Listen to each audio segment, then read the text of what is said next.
Who is Kang the Conqueror? Kang 30XXCE. Kang was once an 18-year-old kid called Nathaniel Richards. Born in the peaceful 31st century, it was a utopia to most people. But to Nathaniel, it was boring at best and traumatizing at worst. Nathaniel was severely bullied, and they ended up cutting his throat, almost killing him. With a present like that, is it any wonder Nate was more interested in the past? His world was dull or hostile. History was much more exciting. His journey truly begins when he discovers the ruins of an ancient castle buried beneath a modern industrial plant. Nate sneaks into the area on his hoverbike, jumping from a great height into adventure. He lands in a once luxurious room that is now covered in dust. Nathaniel stands there for a second. This was once the home of his distant ancestor, Dr. Doom. A monument to him still dominates the room. Nate quickly turns his attention to the ancient books, even as the statue's eyes start to glow. This is one of the infamous Doombots, still functioning after all this time. The Doombot jumped down toward a terrified Nathaniel. Stop! Nate begs the Doombot to stop, trying to explain himself to it. But before Doom's metal fist can kill him, an energy blast destroys the robot. Kang the Conqueror has arrived to save his past self, blasting the Doombot's head away before sending it back in time. Nathaniel is surprised at this strange man's arrival, and Kang isn't really honest at first. He's disappointed with his younger self. Nathaniel was all about studying history, while Kang is more interested in making history. Still, Nathaniel's ambition is enough to win Kang's approval, and he starts to explain himself. He is Nate from the future. He's traveled through time and conquered entire planets. But that took a lot of hard work and many, many losses. Kang is here to teach his younger self how to do better. Kang opens up a portal into another time and offers Nate the chance to join him, to learn from him, to become Kang ahead of schedule. Later on, our young Kang would wonder if he'd still go with his older self if he knew what would come later. The answer was yes. Yes, he would. He hated his world enough that anything would be better. But that is wrong. In timelines where Kang does explain what's to come, young Nathaniel rejects him and tries to become an Avenger. He even calls himself Iron Lad. But in this timeline, Nathaniel Richards follows his older self through the portal, the first step on the path to becoming Kang. Kang 65 million BCE. They emerge to a beautiful sunset, pterodactyls and sauropods roaming the peaceful wilderness. Nate is awed, but Kang stays on task. The asteroid that wiped out the dinosaurs will hit Earth 1 year from now. Young Nathaniel doesn't believe he can become his future self in so little time, but Kang reassures him. Time means nothing to them. This year of training was brutal but transformative. Kang sharpened all of Nathaniel's physical skills. Kang shares his knowledge of time with Nathaniel, even taking his younger self to some of their past defeats in order to show him how to do better. The two grow closer, though Nate starts to see flaws in his mentor, his drunkenness, his bitterness, and his regrets. One night, Kang takes them to a distant future where they see a woman gunned down, one Kang calls Ravonna. Angry and drunk, Kang yells at Nate after they return to the past, making him swear never to fall in love. Nathaniel agrees but breaks that promise very quickly. After shooting a massive T-Rex, he stumbled across a primitive huntress, Audie. The two are charmed by each other, holding hands. This moment had meaning for both of them. Audie leads Nate back to her village where he receives the blessing of their elder, the Lasting Peace, who marks him with paint for his heroism in slaying a beast and saving a life. Come nightfall, Nathaniel dances with them. He learns their legends. These people are fully aware of the coming asteroid that will wipe them out. They just don't care. They enjoy the present, the space between the stars. That's life to them. But Nate can save them. He's a time traveler. The young boy runs back to Kang, excited by his discovery. He assumes Kang couldn't have known about this civilization and tells him excitedly about these humans, their culture, and myths. The space between stars, Kang mutters to himself. He'd heard that line before. The Conqueror gets angry with Nate, ordering his younger self to forget this sentimentality. But Nathaniel, for the first time, says no. Kang's got tech and experience, but he's a failure. Nate should be doing his own thing. If time means nothing to them, why can't Nathaniel save the people he loves from the asteroid? Kang slaps him to the ground for saying that. Nate tries to argue, determined that he will rescue these people. No, boy, you did not. Nathaniel Richards is forced to watch as his older self annihilates this peaceful village. Kang is trying to teach him a lesson. He's shocked, distraught, and upset, but one final emotion beats all the others. Hatred. He thought he was finally free, but he's just been locked into a different cage. The cage is Kang. His future, his beliefs, and his failures. He needs to do things differently or he'll end up like this monster. For the last few months of that final year, Nate pretends to study Kang's lessons.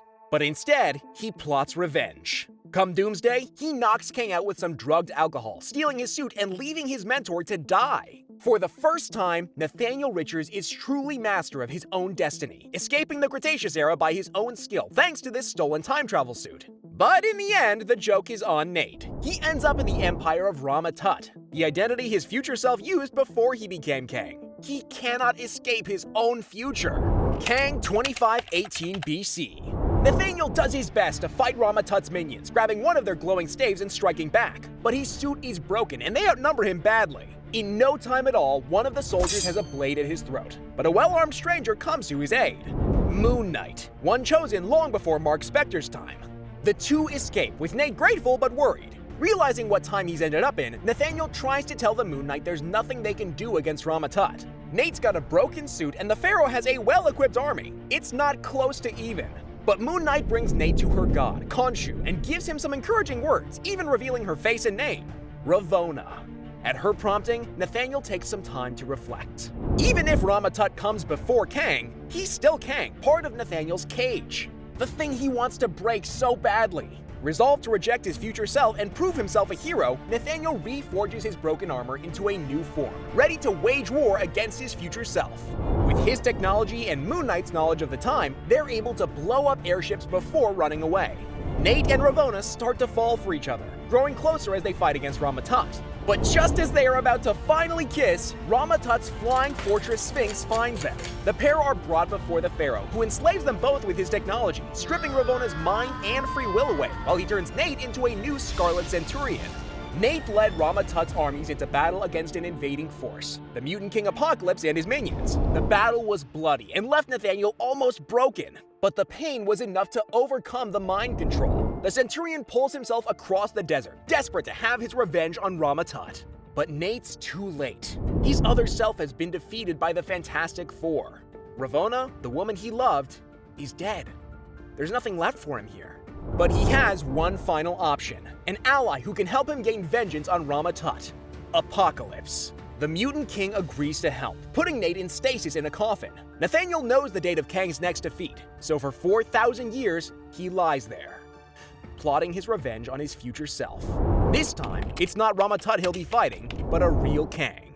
And he's ready. Kang, Golden Age of Heroes. The Avengers face Kang and his golden UFO in a massive brawl, with the US military backing them up while Nathaniel sneaks aboard. As the battle reaches its climax and Kang teleports back aboard the timeship, ready to escape from Earth's mightiest heroes, Nathaniel Richards is waiting for him, gun pointed. Kang takes this ambush pretty well. He's more surprised that Nate has gotten here. As he points out, in the original version of his origin, Kang was an adult when he first started adventuring through time. This Kang has a different history from the Nathaniel we're following. Nate doesn't care about that detail though. He's got this whole ambush planned out. He'll kill Kang, take this ship, replace Rama-Tut, then free Ravonna. Live a better life. This finally gets a reaction from Kang. He snaps at Nate, pointing out how insane this is. If this Kang does go on to train Nathaniel, killing him here will cause a massive paradox, potentially shattering the time stream. Nate does not care about that possibility. But before he can pull the trigger, the pair are interrupted by Victor Von Doom. Dr. Doom has traveled back in time to kill Kang due to arguments between them that haven't happened yet from either Kang's or Nathaniel's perspective. Having two of Kang's selves at one point, according to Doom, makes this the perfect chance to get rid of the Conqueror once and for all. Both of them want to destroy Kang, but since Nate seemingly grows into Kang, there's no way Doom's letting him out either. This is going to turn into a three-way brawl fast. Kang shocks Doom with his ship's defenses, diving for cover and taking potshots at Nate with his pistol. That blast is not enough to keep Doom down though. Using his magic, he blasts at Kang. Thinking quickly, Nate offers his future self a deal. They should work together to take Doom down. He can offer Kang knowledge of the future, all of his past defeats, everything that's coming from his perspective. Kang agrees, matching his force field technology with Nathaniel's to freeze Doom in place and cast him out into the time stream. Happy that he came out ahead, Kang orders Nate to follow him. But his younger self still has the gun, and his feelings have not changed. And so, with blast after blast into the body of the man he hates, Nathaniel Richards kills Kang the Conqueror. It's weird that this has happened more than once. And no, this does not unravel the time stream. Kang wasn't wrong about the potential for a paradox, but time travel in the Marvel Universe doesn't always work that way. Sometimes events are fixed in place, but more often, time travel ends up creating a divergent timeline, a parallel universe where things turn out differently. With someone like Nathaniel Richards, whose story involves so much time travel, let's just say there are a lot of Kangs in the multiverse. But finally free of his predecessor, Nate tries to complete his plan. He travels back to Egypt, replacing the Rama-Tut he fought, all so he could let Ravonna live. But now, he's the Conqueror she spent so long trying to fight. Nate doesn't use his mind-wiping device on her. Instead, he sent her to a hidden sanctuary. He planned to go back for her after he won the war. But that distraction ruined him. Between Apocalypse and the Fantastic Four, Nathaniel lost. Just like Kang had, the timeline did not change. Like Kang, Nate is forced to flee through time. He emerges into a desolate future beyond even his own origin point. But the biggest surprise is the woman waiting there for him, Ravonna. Kang 4086 CE. Not the same Ravonna he left, of course, but she looks identical and has the same name. The two share in the violence of a world beset by war, taking down a tyrant known as Arbalest together. They seem to share that same relationship Nate had known in Egypt, fighting together against a great evil and enjoying one another's company. But Nathaniel sees this era as something they could simply leave, an exciting few weeks he can enjoy before traveling to a better time. To Ravonna, this is her life. And Nate's attachment to her, a woman who'd never met him before this battle, is unnerving. So she slams him into the ground and leaves Nathaniel Richards in the dust, walking away. After all Nate had done to try and be reunited with Ravonna, this was the last straw. Once again, he embraces his fate. Just as Kang had taught him, Nate raises an army on this burned-out version of Earth, conquering it piece by piece. With his knowledge of forgotten technology, those who wouldn't bow to him were blown away by beam rifles. For the first time, Nathaniel Richards is truly winning. He's the one in control. Even if that means he has to grind other people's lives into dust, that's not a feeling Nate will give up anytime soon. Eventually, Nathaniel finds a massive structure, one he already knew about, the Neurokinetic Armory. It's what Kang used to build his armor, and what would be the heart of his time ship. Now, it's his turn. After this long road, Nathaniel Richards, for the first time, truly becomes Kang. May all fear his name. His time ship now built, Kang steps away from this era. He's powerful. All of time is his to fight and conquer. He destroys the Knights of the Round Table, conquers the Cosmosians, and turns their world into factories to fuel his war machine. He takes down Immortus, another version of himself. He has Queen Liandra by the throat in one hand and a scroll in the other. With time at his command, it feels like there's no force that can really challenge Kang. Everyone seems pathetic to him. That feeling of control grows boring. Kang 4185 CE. Kang returns to an Earth almost entirely under his control. There's only one free kingdom left, and Kang wants to take it down himself, hoping that this will get him excited again. But he's met with a surprise. The rebel leader, Princess Ravonna Renslayer. Kang thinks at first that this is the same woman who left him a century ago. But no, this is the original Ravonna, the one Kang had seen die when he was just Nathaniel. And now, he's the one standing in front of her. Three versions of Ravonna, somehow the same at heart, stretched across time. Kang doesn't understand, but his love isn't gone. For the first time in a long while, he follows the lessons of the prior Kang, trying to avoid his mistakes. Instead of fighting the final kingdom, Kang orders his forces to step back. He plans to arrest the General Baltag, who murdered Ravonna in the original version of events. Kang will forsake his empire. He'll make himself a hero to try and win her heart. But nothing changes. Baltag breaks through the guards and shoots Ravonna all the same. She lies dying in Kang's arms while the Conqueror cries. At his side, his own past self watches this moment. The cage is Kang. For all Nathaniel Richards had tried to escape his identity, he'd only made it more certain. But he still has knowledge of the actions of his predecessor. He can still try new ideas. And to save Ravonna, he absolutely will. Kang. End of time. On a block of rock at the end of time, Kang built Chronopolis. A perfect golden city with treasures from across time that would stand as a monument to his glory. From here, he would save Ravonna. Calling to mind some words of hers, words that Audie had shared with him so long ago, Kang bids his true love to live forever in the moments between the stars. In one great moment, Kang injects Ravonna Renslayer into the very fabric of time. Versions of her would be born throughout history. Now, Kang has infinite opportunities to save her. He's cheated time itself. At least, that was the plan. There are indeed an infinite number of Ravonas. One became a judge working for the Time Variance Authority. One is even an ancestor of his, a clone of Valeria Richards shaped into the role by Dr. Doom. But they always avoid Kang or reject him. His own variants have better luck. The Moon Knight loves Nathaniel. Another prefers Immortus. Kang keeps pushing through defeat after defeat, finally feeling a twinge of hope at the possibility of one Ravonna surviving. Until he feels her sword at his back within Chronopolis' control room. Ravonna has worked out what he's done, and she's furious with Kang. She thought he was a good man, but he took her and created this strange infinity to try and win her. Kang tries to convince her that this was all done out of love, but eventually rejects her, content to dispose of another failure. But this time, it's Ravonna who turns the tables on Kang. Even mortally wounded, her powers are enough to blow up Chronopolis, ending Kang's strange rescue operation once and for all. For years after this, Kang falls through time. This was supposed to be an escape, but the aftershocks of Chronopolis' destruction keep him shifting from year to year. Conquest is only a dream.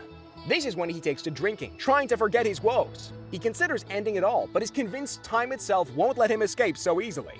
But then, Kang realizes there's only one way forward, and it's back at the start. Kang, Back to the Future. He appears again in the castle of Dr. Doom. Only this time, he's on the other side of this exchange. Kang sees Nathaniel Richards, so infuriatingly proud. He doesn't understand everything that's coming, but Kang will make him understand. He'll wipe that smug grin off Nate's face. Still, Kang won't repeat the mistakes of the monster who made him. That was another Kang, some discarded variant of the time stream. He'll teach Nathaniel what he knows, but spare him the trauma that the original Kang put him through. Things will be better this time, right? But they won't. Of course they won't. There was no other Kang. This is a closed loop, a fixed moment of predestination. Kang traveled and travels back to create himself, to torment himself. Only when he's standing in the ashes of the village he burned to the ground does Kang finally remember the space between the stars. The elder of this village, the one who had blessed him so long ago, the lasting peace, that was Ravonna. Even after the fall of Chronopolis, Kang had been given one last chance to save her. If he'd just listened to his younger self and engaged with the locals, he might have realized it. Instead, he killed her. He's no master of time, no conqueror. He's many years older than the boy he's training, but Kang feels just as young, just as much of a fool. The cage is Kang. The older Nathaniel Richards lets his younger self assume he's drunk. He lets him steal his suit and start down the same path he did. He has a spare anyway, and as the blazing hot asteroid covers the Earth in fire, Kang sits and thinks. Never, ever love. Unless it's our video totally explaining Kang. You'll definitely love that one.